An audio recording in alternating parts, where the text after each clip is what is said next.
नमस्कार दोस्तों, आपका फिर से स्वागत है हमारी इस नई वीडियो में। तो दोस्तों, जैसा कि मैं इससे पहले एपिसोड में 3 धामों के विषय में बता चुका था और 3 धाम के विषय में मैंने डिटेल में भी थोड़ा आपको बताया था। आज मैं आता हूँ चौथे धाम की ओर। चौथा धाम है हमारा श्री जगन्नाथपुरी धाम। अब श्री जगन्नाथपुरी के विषय में मैंने 5-6 वीडियो पहले या 10-12 वीडियो पहले आपको बताया था उस विषय में, तो फिर भी थोड़ा सा आपको डिटेल में बता देता हूँ कि श्री कृष्ण की जब मृत्यु हुई थी, मृत्यु होने के बाद राजा इंद्रद्युम्न के वो सपने में आए थे और सपने में आकर उन्होंने कहा था कि नदी में एक लकड़ी का लट्ठा है, आप उसको लेकर आओ, ढूंढो उसे और उसमें से मूर्तियाँ निर्मित करो। तो फिर उन्होंने लट्ठा ढूंढा और विश्वामित्र जी साधु के वेश में आए, वृद्ध के वेश में आए। उन्होंने उस लट्ठे से मूर्तियों का निर्माण किया और शर्त ये थी कि 30 दिन तक कोई भी मुझे डिस्टर्ब नहीं करेगा, कोई भी इस रूम के अंदर नहीं आएगा।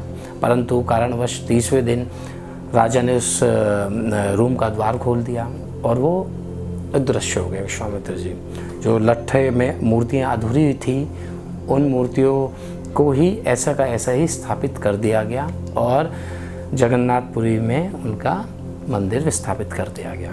तो ये इसके पीछे का जो था मैं आपको पहले भी बता चुका हूँ। ये थोड़ा सा बताने का कारण ये था कि जिन लोगों ने पहली वीडियो नहीं देखी है और ये यहाँ से स्टार्ट की है, तो उन्हें मालूम होना चाहिए कि जगन्नाथपुरी में किसका मंदिर है और क्यों है और किस लिए बनाया गया। तो श्री कृष्ण जी सपने में आए थे राजा इंद्रद्युम्न के, उन्होंने ही मंदिर बनाने का उनको सुझाव दिया और मंदिर बनाने के लिए कहा। तो वहाँ पर जो मूर्तियाँ हैं, 3 मूर्तियाँ हैं। श्री कृष्ण जी की मूर्ति है, बलराम जी की मूर्ति है और सुभद्रा जी की मूर्ति है। उस लट्ठे में तीनों की ही मूर्ति है और जो हम उसके ऊपर मूर्तियों का चेहरा देखते हैं वो आवरण है।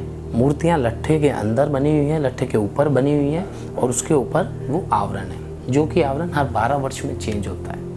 जो कि पुजारी हाथ में कपड़ा बांधकर, आँखों पर कपड़ा बांधकर चेंज करते हैं। कहा जाता है कि कोई भी उस लट्ठे को छू नहीं सकता है, अगर छुएगा तो वो अंधा हो जाएगा या बहुत सारी चीज़ें हो सकती हैं, क्योंकि उसके अंदर ब्रह्म तत्व है। ब्रह्म तत्व जीते जी कोई भी मनुष्य देख नहीं सकता, ऐसा माना जाता है। तो इसलिए हर 12 वर्ष के बाद उनके आवरण को चेंज किया जाता है और वो यात्रा निकाली जाती है। तो दोस्तों, बढ़ते हैं श्लोकों के उच्चारण की ओर। तो बढ़ते हैं श्लोक नंबर 26 की ओर। यतो यतो निश्चरति मनश चंचलम अस्थिरम तत्स्ततो नियमेत तात्मन्यव वशम नयेत। इसका भावार्थ ये है, कृष्ण जी कहते हैं कि यह स्थिर न रहने वाला और चंचल मन, जो कि हमारा मन है, यह स्थिर नहीं रहने वाला है और बहुत ही चंचल है। जिस शब्दों के विषय से ये आसक्त होता है, मतलब कि संसार में जो शब्द हैं, जो चीज़ें हैं, किसी भी चीज़ से रिलेटेड अगर ये मन आपका आसक्त होता है, उस मन को आप इन चीज़ों से रोको, उस विषय से अपने मन को हटाओ और हटाकर परमात्मा की ओर लगाओ, यानी कि मुझ में लगाओ। तो बढ़ते हैं श्लोक नंबर 27 की ओर। प्रशांत मनसम रोनम योगिनम सुखमुत्तमम उपैति शांत रजसम ब्रह्म भूतम कलमशम। इसका भावार्थ ये है, श्री कृष्ण जी कहते हैं अर्जुन से, कहते हैं कि जिसका मन भली प्रकार से शांत है, जो पाप रहित है और जिसका रजोगुण शांत हो गया है। रजोगुण क्या कि उसको बोलते हैं राजसी गुण, जो बड़े बड़े महलों में रहने वाला है, बड़े बड़े गाड़ियों में घूम रहा है, नौकर चाकर हैं, उस तरफ से उसका मन शांत हो गया। उसे कोई बड़ी चीज़ का लालच नहीं है, किसी प्रकार की आसक्ति नहीं है बड़ी चीज़ों के प्रति। ऐसे महापुरुष को, ऐसे योगी को अपना मन रोककर इन सब चीज़ों से सच्चिदानंद किसमें, भगवान में लगाकर बड़ा ही आनंद प्राप्त होता है। ऑब्वियसली बात है, आप जब अपने मन को रोक लोगे, राजसी गुण रजोगुण से आप आसक्त हो जाओगे और मन पाप से जब रहित होगा, तो जब उस प्रकार का मन होगा और आप भगवान में अपना मन लगाओगे, तो आपको किस प्रकार का आनंद होगा, आपको उत्तम आनंद प्राप्त होगा। तो बढ़ते हैं श्लोक नंबर 28 की ओर। युज्यनेवम सदात्मनम योगी विगत कल्मषे सुखेन ब्रह्म संस्पर्शम अत्यंतम सुखम अक्षुते।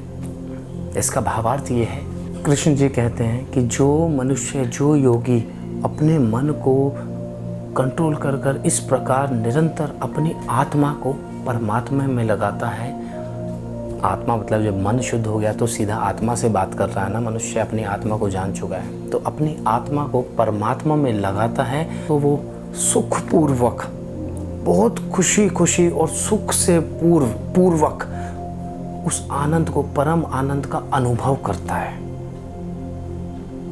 मन रुक गया, सारी चीज़ें आपने त्याग दी और सुखपूर्वक जब आपने परमात्मा में अपना मन लगाया तो वो उस अनुभव है, वो अलग ही तरह का, अलग ही प्रकार का अनुभव होता है। तो दोस्तों बढ़ते हैं श्लोक नंबर 29 की ओर। सर्वभूतस्थमात्मनम सर्वभूतानि चात्मनि इक्षते योग युकात्मा सर्वत्र समदर्शन है।